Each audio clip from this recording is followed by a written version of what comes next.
ბოლო ნახევარი საათია მე ვცდილობ რომ ჩემს ტელეფონში არსებული ერთი ფოტო და ტექსტი გადავიტანო აი ამ ტელეფონში, კი არა ტელევიზორში, ტელეფონიდან ტელევიზორში, ვის არ ვკითხე, ChatGPT-საც ვკითხე, მომეხმარე მეთქი.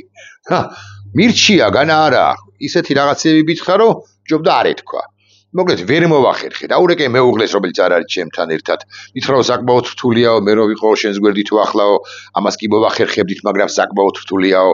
დაურეკე ერთ ჩემს ახლობელს, რომელმაც ასევე მითხრა რომ საკმაოდ რთულია, რაღაც კაბელები უნდა შეაერთო იქა და აქო და ასე შემდეგ. მოკლედ გავალებე თავი და განაცხადია მივიღე რომ ამ ტელეფონიდან გაჩვენოთ ერთი ფოტო და ფოტოს რო ახლავს ის ტექსტი, ყოველ შემთხვევაში მისი ძირითადი ნაწილები ჩააგიკითხოთ. იმ ტექსტის ავტორი არის საქართველოს საპატრიარქოს საეკლესიო გალობის ცენტრის თანამშრომელი იმხანად ყოველ შემთხვევაში როცა ტექსტი დაწერა ლუარსაბ ტოგონიძე ოქრო კაცი, კარგი კაცი, რომელსაც მე საკმაოდ კარგად ვიცნობ, ხვდება ხოლმე არც თუ იშვიათად ქალაქის ქუჩებში. ტექსტი არის დაწერილი 2003 წელს 26 აპრილს, მეორე დღეს, შაბათ დღეს, მეორე დღეს არის აღდგომა და აკი ამიტომაც ქვია სტატიას თუ ტექსტს გილოცავთ აღდგომის ბრწყინვალე დღესასწაულს და ახლავს ეს ფოტო, რომელიც ჩემს საოჯახო, ჩვენი ოჯახის არქივშია დაცული მისი ორიგინალი, თუმცა დედაჩემმა გაუგზავნა საპატრიარქოსაც, დედაჩემმა რამდენადაც მახსოვს კი არა არ ვწდები, გაუგზავნა ეროვნულ ბიბლიოთეკასაც, მოკლედ ამ ფოტოს ასლები არის სხვადასხვაგან. ეს ფოტო არის დააღებული 1921 წელს. ლუარსაბი რასაკვირველია მართალია და დაახლოებით 60-70 პირიდან, რომელიც ამ ფოტოზია 70 არ იქნება დაახლოებით 60 პირიდან არ დამითვლია, ამოცნობილი ყავს ლუარსაბს დაახლოებით 20-25. მე ყველას არ ჩამოგისახელებთ, მაგრამ რამდენიმე ძირითად საკითხზე კი არა, ასპექტზე კი გავამახვილებ და პირზე კი გავამახვილებ. ყურადღებას ეს არის 1921 წლის აგვისტო და გელათი. და ეს არის ისტორიული დღე. რატო არის ისტორიული დღე? იმიტომ რომ ბოლშევიკები შემოსულები არიან. პირველი რესპუბლიკის მთავრობა უკვე წასულია ემიგრაციაში, ქაქუცა ჩოლოყაშვილი უკვე ემზადება აჯანყებისათვის. სისხლის კალოები უკვე დაყენებული აქვთ ბოლშევიკებს სერგო ორჯონიკიძის თავკაცობით და თაოსნობით. სამღვდლო კრებული, ლეონიდე გარდაიცვალა, ოქრო პირიძე. და სამღვდლო კრებული გაერიდა დედაქალაქს და შეიკრიბა სწორედ გელათში, იმიტომ რომ პატრიარქი უნდა გამოარჩიონ. ორი კანდიდატია, ორი ერთმანეთზე უკეთესი კანდიდატია, მეთქი ასე ვიტყვი. ეს არის ქუთათელ გაენათელი ნაზარი ლეჟავა, ფოტოზე აღბეჭდილია. თუ მოვახერხებ დაგანაკებ, აი, კვერთხით ხელში და მისგან შესაბამისად მარჯვნივ ამბროსი ხელაია, რომელსაც გამოარჩევს კიდეც ეს სამღვდლო კრებული და იტყვის სწორედ ამ სხდომაზე, სწორედ ამ შეკრებაზე, რომ ამბროსი ხელაია უნდა იყოსო საქართველოს კათალიკოს პატრიარქი და მისი ინტრონიზაცია უკვე სვეტი ცხოველში რამდენიმე თვეში, ოქტომბერში შედგება. კიდეც 27 წლამდე იქნება კათალიკოს პატრიარქი ამბროსი ხელაია, მიუხედავად იმისა, რომ მას მალევე დააპატიმრებენ, მიუხედავად იმისა, რომ მას აწამებენ, მიუხედავად იმისა, რომ მის წინააღმდეგ ამათგან არა, მაგრამ ამათგანაც წავა ძალიან ბევრი ან რამდენიმე სამღვდლო პირი, მათ შორის ამავე ფოტოზე აღბეჭდილი, როგორ გავბედო ახლა და როგორ გითხრათ, მაგრამ მაინც შემდგომი პატრიარქი ქრისტეფორესის ქიშვილი, მაგრამ ამ კუთხით, ამ რაკურსით არ ვამახვილებ ახლა ყურადღებას. ამ ფოტოზე, ესე იგი, ბოლშევიკები შემოსულები არიან, აგვისტოს თვეა, თებერვალში დაიპყრეს საქართველო, ამყარებენ წესრიგს, მაგრამ გარდა ქუთათელ გაენათელისა, ნაზარი ლეჟავასი და გარდა ცხუმაფხაზეთის, იმხანად ცხუმაფხაზეთის მიტროპოლიტი ამბროსი ხელაიასი არიან. მაგალითად, ამბროსი ხელაიასაგან მარცხნივ, ალავერდელი ეპისკოპოსი პიროსი ოქროპირიძე. ვინ არის ეს პიროსი ოქროპირიძე? დიდი კაცია, მეთქი ასე გეტყვით. რადგან ის მოკლეს თელავში 24-ში, არა უკაცრავად 22-ში, ვაგე ხა დააზუსტებით რომ ვთქვათ, წერს ლუარსაბი, იმიტომ რომ მან ალავერდის საგანძურის კომუნისტებისათვის გადაცემის აქტს ხელი არ მოაწერა. სხვადასხვა ამავე ფოტოზე არის მე ვეცდები გაჩვენოთ გრიგოლ ფერაძე. ეს გრიგოლ ფერაძის უკანასკნელი, აი ეს ახალგაზრდა კაცი, კიდე უფრო მეტ ზუმ ინს ვერ ვაკეთებ, აი ეს ახალგაზრდა კაცი, ეს არის მისი ბოლო ფოტო გადაღებული საქართველოში. და ამ სწორედ ეს კრება მიიღებს გადაწყვეტილებას იმის თაობაზე, რომ გრიგოლ ფერაძე გაუშვას საზღვარგარეთ უცხოეთში. ის არის მღვდელმონაზონი, მღვდელმოწამედ შერაცხული, ეს მისი უკანასკნელი ფოტოა უწერს ლუარსაბი. იგი რამდენიმე კვირაში დატოვებს საქართველოს სწორედ ამ კრების გადაწყვეტილებით გერმანიაში გაემგზავრება სასწავლებლად 42 წელს რა მოხდება გრიგოლ ფერაძის თავს, კი იცით, ყველა მღვდელმოწამებრივად აღესრულება ოსვენციმის საკონცენტრაციო ბანაკში.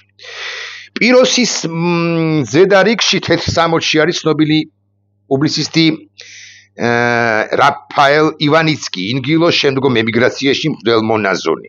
ივანიცკისგან მარჯვნივ დეკანოზი ქრისტეფორე ციცქიშვილი, აქ იგითხარით, ასევე არის ქრისტეფორე ციცქიშვილის შემდგომ კათალიკოს პატრიარქი. ასე არ ვიტყვით ვირ სიტყვას, რა უფლება მაქვს. კალისტრატე ცინცაძე. აქ ამავე ფოტოზე არიან ჩემი წინაპრები დედის მხრიდან, ძმები ლუკა ტყემალაძე და ვასილ ტყემალაძე, რომლებიც სასწაულებრივად გადაურჩნენ 1924 წელს, ისინი დააპატიმრეს და დასახრეთა ვაგონიდან შემთხვევითობის წყალობით გააღწიეს მას თავი საჩხერეში. ასევე არის მაგალითად მღვდელმონაზონი გერმოგენი აბაშიძე, დავით გარეჯელის მადლის ქვის გადამრჩენელი, რომელიც 1927 წელს დახვრიტეს, ასევე მარტვილელი დეკანოზი გიორგი გეგეჭკორი, ბაბუა ცნობილი მსახიობისა გოგი გეგეჭკორისა, სხვებიც და სხვებიც არიან, ასე მაგალითად ფილიმონ ცინცაძე, ამბროსი ახობაძე, მამასთან ერთად და ასე შემდეგ და იოსებ წერეთელი, სხვები და სხვები და სხვები. და უმრავლესობა ამ ფოტოზე აღბეჭდილთაგან ჯერჯერობით ამოცნობილი არც არის.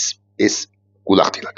რამ გამახსენა ახლა მე ამ გაგანია სოფლიო მოვლენების დროს ან ეს ფოტო, ან ეს ტექსტი. რატომ გადავწყვიტე რომ აი ამ ტელევიზორში ფართოდ გამომეტანა და უფრო კარგად მეჩვენებინა, ესე თითით მიმეთითებინა, ეს არის ამბროსი, ეს არის ნაზარი ლეჟავა, ეს არის ჩემი დიდი ბაბუა გამოდის ხო, დიდი ბაბუა და ეს არის ჩემი დიდი ბაბუის ძმა, არც ეს არ მოვსწრები ვარ მე. გულახდილად გეტყვით. ეს არის გრიგოლ ფერაძე. ეს არის, ავიცი. კალისტრატე ცინცაძე და ასე შემდეგ. რამ გადამაწყვეტინა? არც არაფერმა საბოლოო ჯამში. მხოლოდ იმან რომ რამდენიმე ხნის წინ და თუ მოვახერხე და გაჩვენებთ. ხო? რამდენიმე ხნის წინ მე წავაწყდი არ მახსოვს ოღონდ ამ კაცს რა ქვია. ერთი თანამედროვე მღვდლის, სამღვდლო პირის, თუ არ ვცდები ის სინოდის წევრია, სახელის კი არ ვიცი, ბოდვას.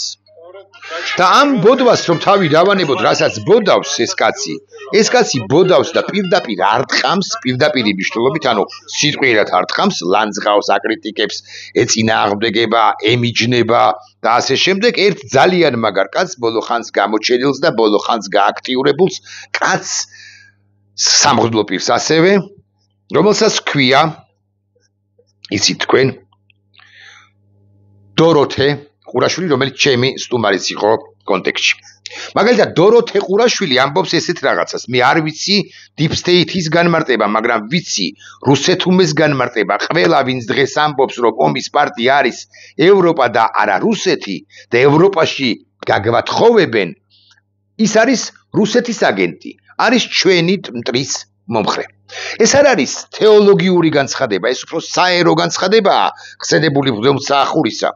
მაგრამ ამგვარობების გამო, აი ეს ქრისტეს მოწინააღმდეგე მღვდლები ამ კაცს აკრიტიკებენ. და ამბობენ, რომ აი ეს კაცი რასაც ლაპარაკობსო, ესო ჩვენი ერისთვის საზიანოაო. ჩვენი ქვეყნისთვის საზიანოა, თითქოს ისინი რასაც ლაპარაკობენ, ან ერისთვის იყოს კარგი და სასარგებლო, ან ბერისთვის. რეალურად თუ გულახდილნი ვიქნებით, ჩვენ გვჭირდება ახალი რესპუბლიკის დააფუძნება. აკი გითხარით, მე არ ვიცი ეს რიგით მესამე რესპუბლიკა უნდა დაერქვას ახალ რესპუბლიკას თუ რიგით მეოთხე, მაგრამ როდესაც ახალი რესპუბლიკა დაფუძნება ივანიშვილის შემდეგ, ივანიშვილის გაშვების შემდეგ, ჩვენ რეფორმები გვჭირდება უკლებლივ ყველა სფეროში და მათ შორის ეკლესიაშიც. მე ვერ ვიტყვი, ვერ გავბედავ და ვერ ვიტყვი, რომ ეს უნდა იყოს ახალი, მაინც და მაინც ახალი რუის სურბლისის კრება, რა უფლება მაქვს. ხო, ასე შეფასებისა. იმიტომ რომ რუის სურბლისის კრება მაინც ჩაატარა დავით აღმაშენებელმა და დავით აღმაშენებელი არ აკვყავსო ვიღაცა მეტყვის, მაგრამ ამ თეორიასაც არ ვეთანხმები მე. დავით აღმაშენებელი სწორედ იმიტომაა დავით აღმაშენებელი, რომ რუის სურბლისი ჩაატარა და არა იმიტომ რომ თავიდანვე დავით აღმაშენებელი იყო და დავით აღმაშენებელი რაღა იყო, ამიტომ მიეცა უფლება რუის სურბლისის ჩატარებისა ან დიდგორისში გამარჯვებისა. მოკლედ, რა მნიშვნელობა აქვს? რუის სურბლისს დავარქმევთ თუ სხვა რამეს დავარქმევთ, ჩვენ დიდი წმენდა გვაქვს ჩასატარებელი მათ შორის ეკლესიაშიც. ძალიან მომიტევოს, ძალიან დიდი ბოდიში ყველა სთან, ვინც ეკლესიას იცავს, დღევანდელ მღვდელ მსახურებს, რომლებიც არა მხოლოდ ქვეყანას გაემიჯნენ. არა მხოლოდ ქვეყანას ღალატობენ საკუთარი განცხადებებით და არა ქადაგებებით ამბიონებიდან, არამედ ქრისტესაც ემიჯნებიან რამდენიმე ადამიანები, მღვდელმსახურები, მათ შორის უმაღლესი იერარქები, რომლებიც ქრისტეს გარდა ყველაფერზე ლაპარაკობენ. ისინი არ ლაპარაკობენ, თუ მიგცევიათ ყურადღება 90% საკუთარ ქადაგებად წოდებულ ტექსტებში არ ლაპარაკობენ ახალ აღქმაზე, როგორც ასეთზე. ისინი ლაპარაკობენ ძირითადად არა ერთი მთლიარეაო ყველა მეტყვის, მაგრამ ისინი ლაპარაკობენ სწორედაც რომ ძველ აღქმაზე, ეს რა მეგრა მაგის პასუხია, ხო? მაგრამ ამასაც დავანებოთ თავი, ისინი ცოდნას როგორც ასეთს და ქრისტეს სიყვარულს როგორც ასეთს არ გვიზიარებენ და ყველაფერთან ერთად, აკი გითხარით, ჩვენ გვაწვდიან იმგვარ ანალიზს, იმგვარ ტექსტებს საკუთარ მრევლს აწვდიან, რომელიც ჩვენი ქვეყნისთვის გადაუვალი კატასტროფის მომასწავებელია, გარდაულად აზიანებს ამ ქვეყანას.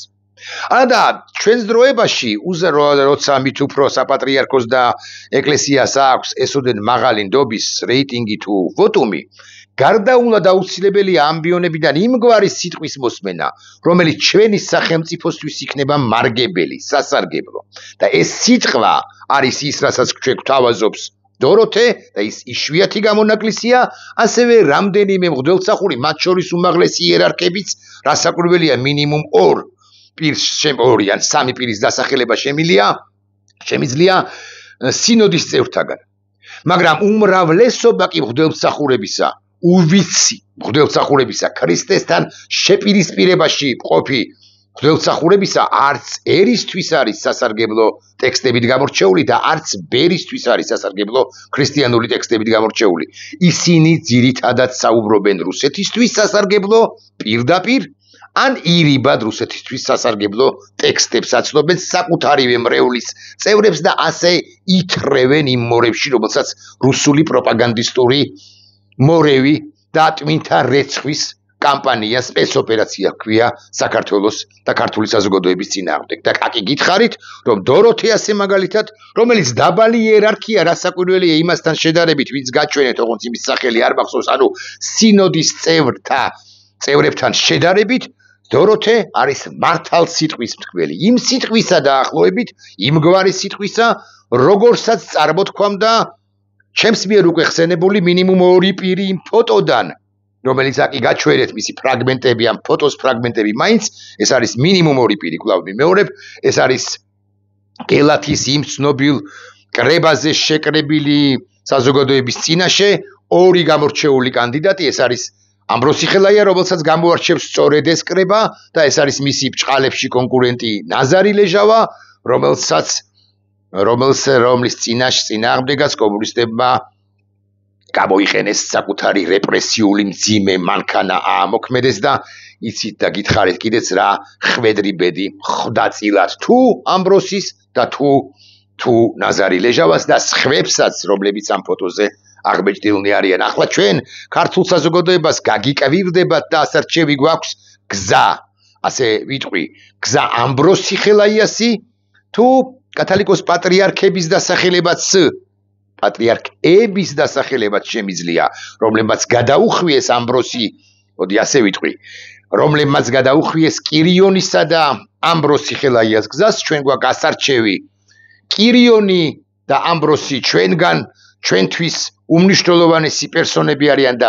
ამ გზას ვადგავართ, ანუ ერსაც და ბერსაც მემსახურებით თუ არა, პროსუათ საქართველოს მრევლი, ქართული ეკლესიის მრევლი ამ გზაზე მიდის კირიონისა და ამბროსი ხელაიასი თუ იმ ბანდიტებისა, რომლებსაც იარაღი უჭირავთ ხელში და რომლებიც დაწინაურებულნი არიან, ხდებიან იმ საფეხურებზე თუ კიბეზე, რომელსაც საქართველოს საპატრიარქოს კარიერისტული, სამსახურეობრივი კიბე, იერარქიული კიბე ჰქვია და რომელშიც არის რუსეთმოყვარულობა, ქრისტეს მოძულეობა და ასე შემდეგ და ასე შემდეგ. გადამწყვეტ სიტყვას და ახლა ტკბილი სიტყვები უნდა ვთქვა, ტკბილი არა, რბილი სიტყვები უნდა ვთქვა, ასე მიწევს საქართველოს კათოლიკოს პატრიარქზე, ამ ასაკიან ღრმად მოხუცებულ კაცზე გადამწყვეტი სიტყვა წესით და რიგით უნდა ეთქვა, ან უნდა თქვას და მე არ ვიცი მას აქვს თუ არა ერთის მხრივ ნება და მეორეს მხრივ ძალა, უნარი ძალა რომ ეს სიტყვა თქვას უკვე შემდგომ, უნდა თქვას ამასთან დაკავშირებით კათოლიკოს პატრიარქმა, ვის უტოვებს საჭეცმყრობელი საქართველოს ეკლესიას. უტოვებს კონკრეტულად დოროთეზე არ ვლაპარაკობ, მაგრამ დოროთე მსგავს პირებს, რომლებიც ცოტანი არიან და საერთოდ ჭეშმარიტება არის ცოტა, სიმართლე არის ცოტა, თუ უტოვებს ბანდიტებს, რომლებიც არიან მის გარშემო 1 კლანის, 2 კლანის, 5 კლანის თუ 7 კლანის თავკაცობით და ეს კლანები, ამ კლანების თავკაცები, ბევრი მათგანი ყოველ შემთხვევაში კი ლამობს, რომ გახდეს საჭეცმყრობელი უკვე შემდგომ საქართველოს ავტოკეფალური ეკლესიისა და მეტი და მეტი მოიხვეჭოს ამ ქართული ოცნება, ქართული რუსული ოცნება ბანდის მეოხებით და დახმარებით და რუსეთთან ჩახუტებით თუ ჩახუტებულობით. საქართველოს დღევანდელი ეკლესიის საჭეცმყრობელს, ღრმად მოხუცებულ ილიას, კათოლიკოს პატრიარქს, კარგი იქნებოდა რომ ეს ყველაფერი საკუთარი მემკვიდრე პერსონალურად მემკვიდრე, აი პერსონა ერთი კონკრეტული შეერჩია სიცოცხლეშივე და შეერჩია მანამდე, ვიდრე ესოდენ მასთან ბოდიში, მაგრამ დაუძლურებული იქნებოდა. შეიძლება შერჩეულიც ახავს, მე არ ვიცი არსებობს თუ არა ანდერძი დაწერილი დღევანდელი კათოლიკოს პატრიარქის მიერ, თუმცა გამოცდილება გვაჩვენებს, რომ ჩვენს საპატრიარქოში ანდერძები კრება ხოლმე. მაგრამ ახლა იმ ისტორიას არ ჩაუღრმავდები, რაც მოხდა გასული საუკუნის 70-იან წლებში. მე ვისაუბრებ იმაზე,